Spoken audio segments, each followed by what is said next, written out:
Hi guys, hope everyone's well. So in today's video I'm going to touch on handling low motivation, something I think a lot of people struggle with, especially at this time of year, which is why I'm creating the episode, because I often hear, oh, how do you stay motivated?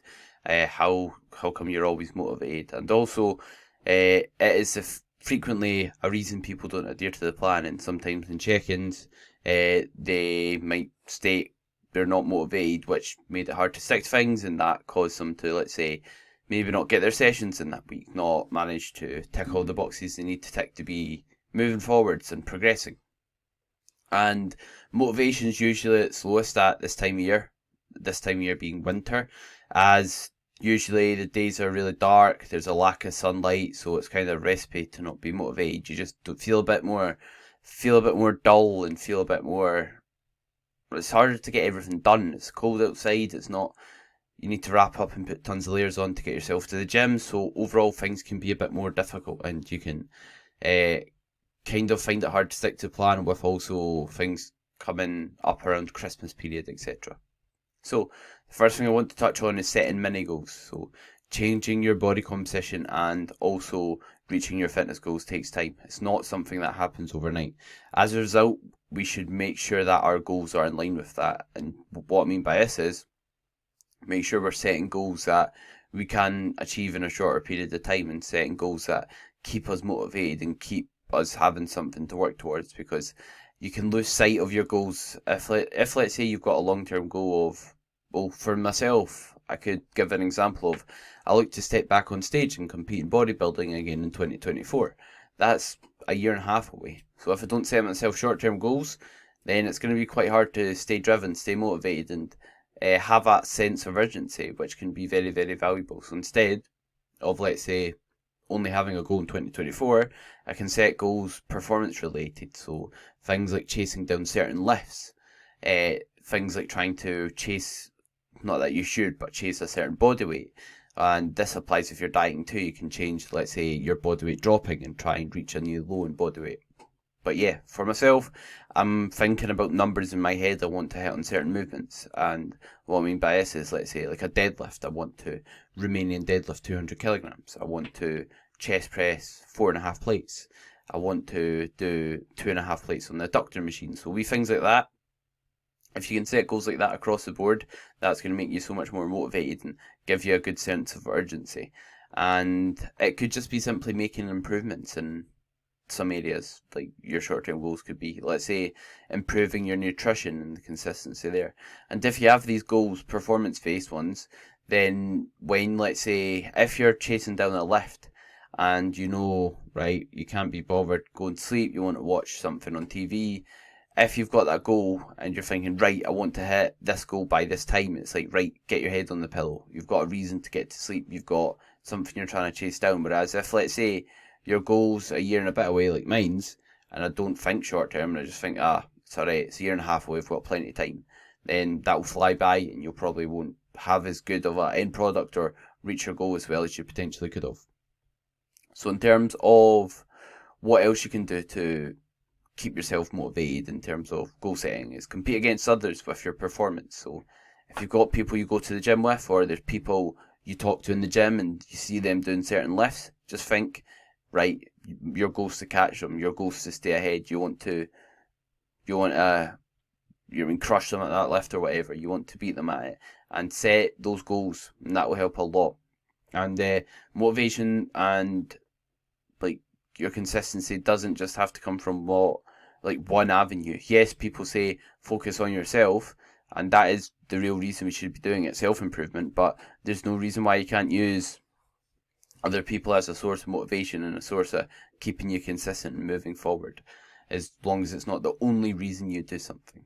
But yeah, this is a great way, setting mini goals, to stay motivated, and it gives you a sense of reward and dopamine from moving forward, and it gives you a sense of urgency, which helps massively, because if you've got a sense of urgency, you'll probably progress at a faster rate. Even if, let's say, you do have short-term goals and they've got, let's say, you've got a certain time frame to complete them, if you fail, you'll probably still be further ahead than if you didn't have that goal at all.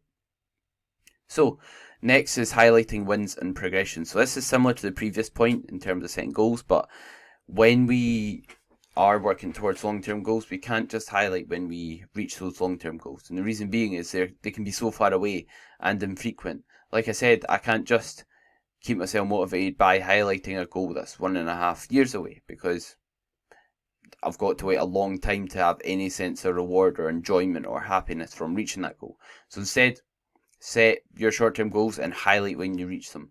And highlight all the mini wins, I like to call them. I got that from someone called Jordan Peters. So when you're taking progressions, highlight that to yourself. Even if it's a rep, even if it's 1.25 kilo on the bar. Every time I do a movement or perform a movement and get new levels of strength, I think, right, that's me added some new muscle. That's me progressed. Regardless, like if let's say you do a movement for the first time and you add 10 kilos to it, that's you getting just used to the movement. That's not you adding muscle. But the principle applies. Just try and highlight that to yourself and think, right, I'm adding new muscle. This is me growing my chest. And that will be exciting. That will be somewhat motivating to yourself. So link the two together. It's all about linking. And you could just highlight sticking to the plan. So if you hit your steps all day, every day of the week, then highlight that to yourself and think, right, I've done this. Or it could be improving your meal timing. Just whatever things you can highlight to yourself, that's a wee win. Highlight that, because every mini win you perform, every way you move forward will accumulate towards your long-term goal and accumulate towards you being motivated. And that will help massively. And it's good to stop and smell the roses. Look how far you've came and give yourself somewhat of a pat on the back. Not become complacent, but also highlight those mini wins, because they do accumulate towards the big wins. And every time you hit that mini win and highlight it to yourself, you get that sense of reward and dopamine from progressing, from moving forward and reaching one of your goals. And something else I'd like to say, which is super, super important, arguably one of the most important points, is link your tasks and short-term goals to your long-term goals. So if let's say we've got, I'll use me for example, it's an easy example. If one of my long-term goals is to step on a bodybuilding stage, and short-term my goal is, let's say, to get the necessary amount of calories I need in throughout the whole off-season, if that's my short-term goal, but I don't see the value in it, let's say, well, the value in it, first of all, is allowing me to be in a surplus to build muscle in the best position possible. Allow me to slowly bulk to be able to build muscle efficiently. If I don't link that to me building more muscle and looking better on stage next time I diet down, then I probably don't see the importance of it and I probably won't do it. And what I mean by this is, if you see the value and benefit of something, it'll get done. And an example is, if I gave you £1,000 for hitting your steps for a week, you'll probably manage it as you see the value in £1,000. You see the value in having money. So, yeah, if you want to basically achieve something, link it to your values, link it to your long-term goals, because if you value something enough, it will get done. Simple as that. So linking it basically allows us to see the benefit of it. And in terms of linking it, don't just link it to your long-term goals, link what you're doing to your why.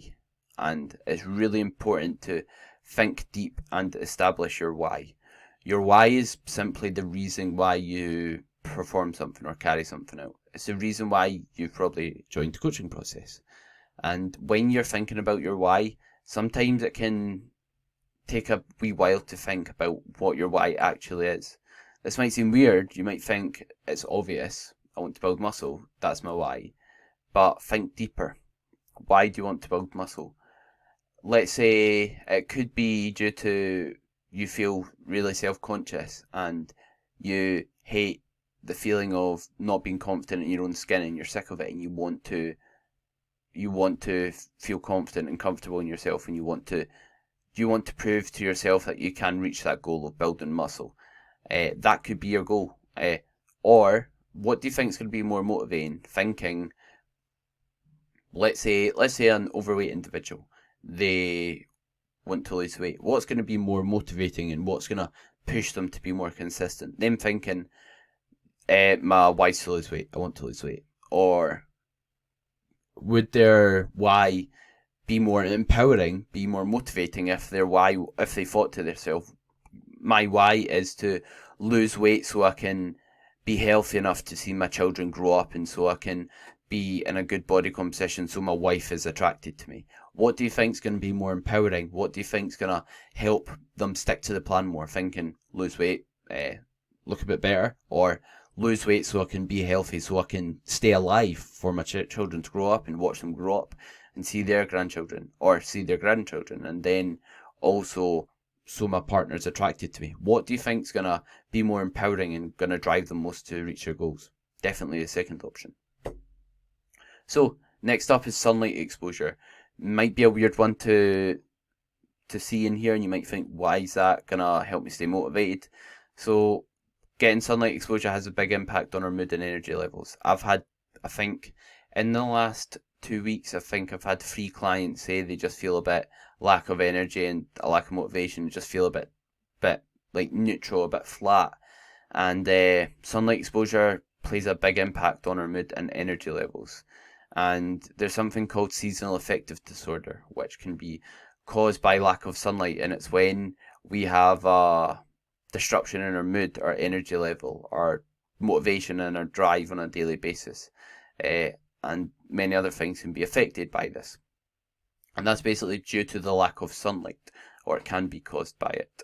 And the reason being is obviously in winter, we barely get any sunlight compared to summer. We're not out in the weather because it's freezing. We've not got the ability to do things like go for a picnic in a park or whatever you like to do in summer, because it's dark all the time and also cold. But what basically a lack of sunlight can do is cause a disruption in melatonin, which is the sleep hormone, and also serotonin, which affects mood, appetite, and sleep. And also it's like sometimes referred to as the happiness hormone. And in terms of your circadian rhythm, this can also be disrupted. So your sleep-wake cycle, how easy it is to get to sleep and wake up, your quality of your sleep, and your ability to sleep, which is partly disrupted by, again, serotonin and melatonin. Serotonin helps you stay asleep as well, I believe. So if, let's say, they're disrupted, then we're going to have lack of energy, a poorer mood. Like I said, appetite can be affected, and overall we're not going to be in a good place to reach our goals. Because if we've got lack of energy and a poor mood, that's like a recipe for disaster in terms of not being able to stick to training, because they're usually the things that cause lack of motivation. So if we can fix this, then we can help our motivation. So what we can do to try and help this is try and get as much sunlight as possible. So if, let's say, you have the ability to get outside in the morning and get some sunlight when it's bright outside, ideally closer to the first few hours of waking, when you can get a decent bit of sunlight, and that will help massively with the above. And if you're not in the position where you can do so very easily, if you work from home, you can consider a sad light, which a sad light is basically it's called a seasonal affective disorder light. It's what I've got on the now. It's this big bright thing here, and that's gonna basically expose you to bright light, which can replicate sunlight due to the amount of light it can emit, and help in terms of energy levels, mood levels, and get us that replacement for artificial sunlight, basically. But if you can, getting outside is usually more effective. And if, let's say, you do work a shift and it's hard for you to get outside for the sunlight, then you can maybe try and go out on your break. But if you do work from home, you can maybe look into getting a sad light. Because again, better sleep equals better mood, better progress, better energy, which is all going to mean you're going to reach your goals easier. So a few more quick fire ones that I'm not going to go into as much depth with, but can also be valuable. So stimulants. So caffeine can help in terms of energy levels, our motivation to train, and how we're feeling. So when you're training early in the day and you're not training close to bed, then caffeine can be a great wee pick-me-up. It could be an energy drink, a coffee, pre-workout, whatever you enjoy. And it can disrupt sleep quality, so make sure you don't have it too late in the day. I'd say a good cut-off is 8 hours from bed, 7 maybe at the latest. The reason being is caffeine's got a half-life of 5 hours. So if we have a coffee at 5 o'clock at night, we've still got half the coffee in our system at 10 o'clock at night. So yeah, it can disrupt sleep. So be mindful of that, because if, let's say, sleep's disrupted, that means we've got poorer energy and we'll have poor motivation and be in a worse mood anyway. So it's not really going to help. And also motivational videos and music. It might sound cringy, but if using these methods of motivation works for you, utilize them. Utilize motivational videos and music and whatever other things get you fired up and ready to train. If it's watching people lift or that. Or remembering your goals, again, linking it all back to what your goals are. And lastly, something I'd like to touch on is just being disciplined. So it's normal not to be motivated over all the time. And I definitely appreciate, again, seasonal affective disorder is a real thing. People's mood is down and they can almost have like mild depression in the winter, which I definitely appreciate. But at the same time, again, putting that aside, the people who reach their goals don't rely on motivation. They rely on discipline. So motivation fades for everyone. Like, it's not like people have the magic secret to staying motivated. They just rely on being disciplined. And discipline's when you carry something out regardless of being motivated or not. It's almost automatic. You just do it because it's something important to you. If you value something enough, you'll get it done regardless of you're motivated. Just like in school or uni, hopefully you didn't rely on motivation there. Because if you did, you probably didn't get far in your exams because you can't rely on it. So our mind's just like any other muscle. When we apply a stress to it, it adapts and grows. And then when it adapts and grows, basically what I mean by that is what we can tolerate. Our level of discipline, we can improve. We can grow our level of discipline or improve it, just like how we can grow a muscle. So we all start somewhere. So even if you don't believe that you're the most disciplined individual, just stay in your own lane and see where you are and try and improve upon that. If, let's say, you can stick to training, let's say you're struggling to lose weight and you always eat a ton of chocolate at night time. Instead of going from eating, let's say, a big massive chocolate bar to no chocolate at all in your diet, just have slightly less. Just take a couple squares off and don't eat a couple squares. Just slow and steady wins the race. So just aim to improve, aim to step forward. And this applies with training. If you don't think you're training too hard and you could train harder, then you don't have to train to absolute failure and train like someone who's trained for 10 years. Just simply go for one more rep and just repeat that process. But thanks for watching. Hope you enjoyed the video and you found it valuable yourself. And I hope everyone has a great day, a great week, or a great weekend, depending on when you're listening to this or watching this.